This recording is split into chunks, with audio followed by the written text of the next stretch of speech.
Hi, my name is Christina Kuzmich from ChristinaKuzmich.com, and today I want to show you how to make maple butter. This cannot be any easier. You're going to need half a cup or one stick of softened butter, unsalted softened butter, and you're going to need a quarter cup of maple syrup, and just pour that in there.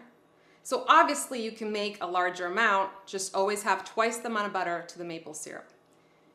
And then you're just gonna use an electric mixer and mix that up.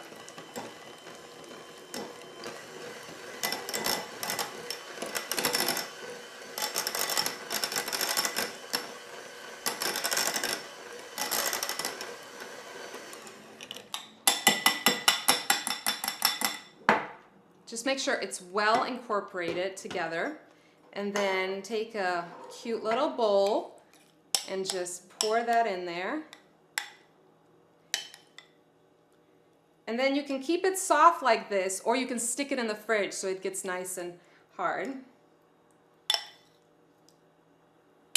And I love this on like toast in the morning, or even better, on pancakes. It just melts right on top, and it's really, really, really tasty. So there you go. My name is Christina Kuzmich. Thanks for watching.